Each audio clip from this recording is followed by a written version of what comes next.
It seemed that Kelvin and his new business, Mainstream Film and Video, was destined for great success. However, with his fame came ridicule for the lack of women in his films, and feminist groups abound began to protest his films. The attacks by feminist groups cut deeper into Dicroic's unbalanced emotional state and drove him deeper and deeper into depression. Kelvin was a sexist pig. He originated the term sexist pig. So if I see that man again, I'll shove a bra up his nose. His films are great. I've seen all of them, but I think he's a total asshole. If the feminist groups were not taxing enough, the government began harassing Kelvin Dicroic as well. Kelvin Dicroic continually refused the government's insistence that he direct films that would support and promote the war effort in 1965. Dicroic wanted no part of such a bogus proposal and told the government, and I quote, "Get bent." The government got extremely irritated and broke out the big guns. They sent the IRS. That shows you how cruel the motherfucking world is. I mean, my man got paid, and yet the big boys still took it all. Uncle Scam. They raided his house when he was that old, and they took all his money for back taxes. I mean, what are they going to do, build a fucking nuclear bomb? Old people should be left alone. You either pay your taxes or you don't pay. Now take me, for instance. I don't pay. Fuck them. Okay. Dicroic lost his company and a big chunk of his pride simply because he could not satisfy the entire public. Despite his weakened emotional and physical state, Dicroic managed to get a job in television as a production assistant.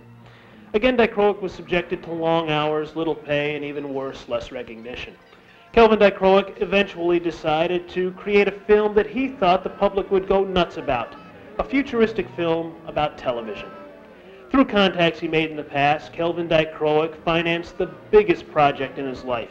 Sets were built, actors and actresses were cast and paid, and Dicroic created many new types of television equipment for props. It's Only Television was Dicroic's most extravagant and eccentric film ever. And the public, well, you be the judge.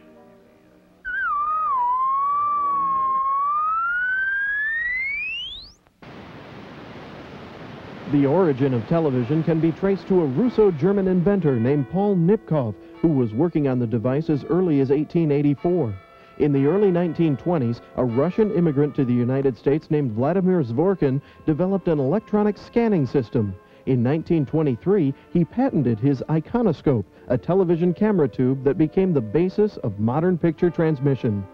Philo Farnsworth, considered the father of television, demonstrated his first closed-circuit system when he was 21 years old. Alan Dumont developed the first high-quality picture tube. In April of 1939, RCA made its public debut of television at the New York World's Fair. World War II nearly halted the growth of television. In 1946, the United States government lifted its ban on the manufacturing of new television sets. Between 1949 and 1951, the year of the first coast-to-coast broadcast, the number of television sets jumped from 1 million to more than 10 million. By 1958, 523 stations were on the air, and nearly 47 million television sets existed.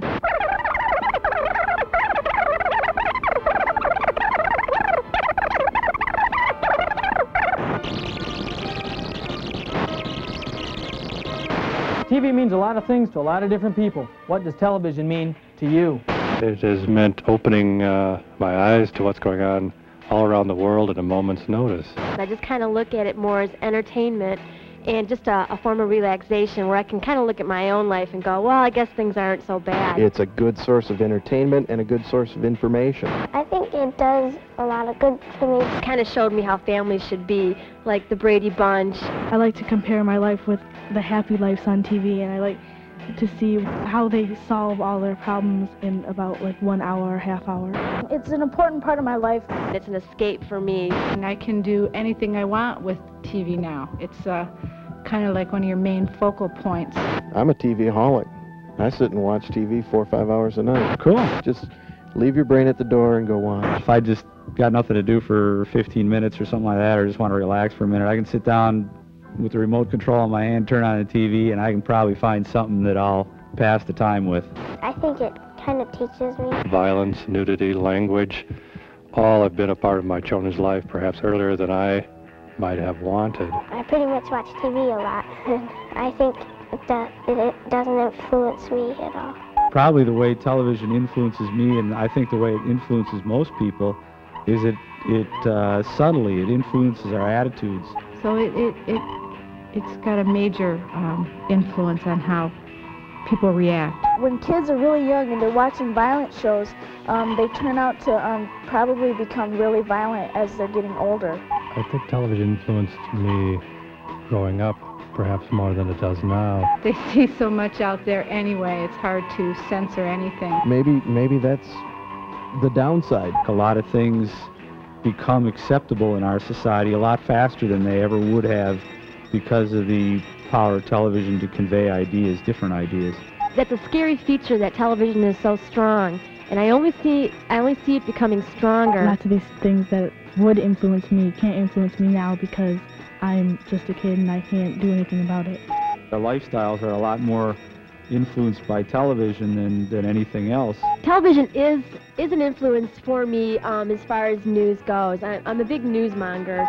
It changes our attitudes whether we want it to or not. Unfortunately, I don't think a lot of people do that. I think they do take these things at face value. We see the same messages over and over and over again. The media will start to figure out ways where they can kind of stay away from the bias involved and present just the facts without a lot of the emotional delivery. The Gulf War coverage was fascinating.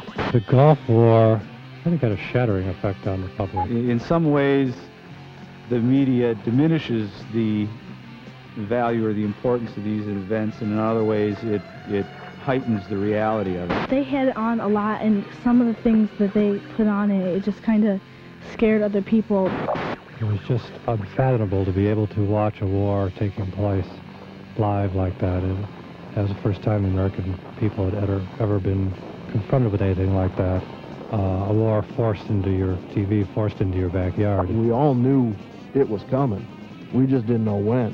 Vietnam was our first televised war, but this Gulf War, that was the first one that was live on TV. I mean, we saw it as it happened. It didn't seem real. Most everything on TV is a fantasy. Nothing's real. And then you see a war going on, and that is real. We watch television every night, and we see violence every night in some form, and the guy gets shot, and he's dead, and he's bleeding, and blah, blah, blah. But, you know, we basically know it's drama, and this actor's going to get up and get his paycheck and walk away. Whether it seemed real or not, I was still glued. I was glued to the TV set.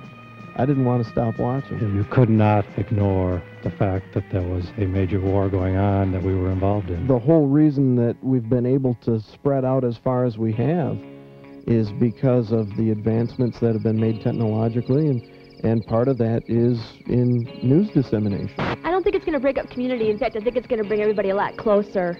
There's a lot of things on the horizon for television. I mean, everything is going to be done through that tube. I really do believe that. It won't be something that you'll sit down and watch. It'll be something that you participate in. The strides that are being made are so fast and so extreme that it's kind of mind-boggling what is possible and what they're going toward. Television is going to change its form drastically. We're really on the edge of something big here. It's going to change a lot.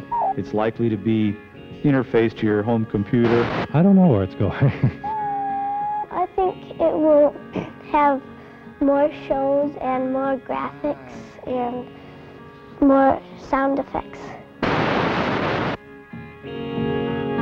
Just where I'm going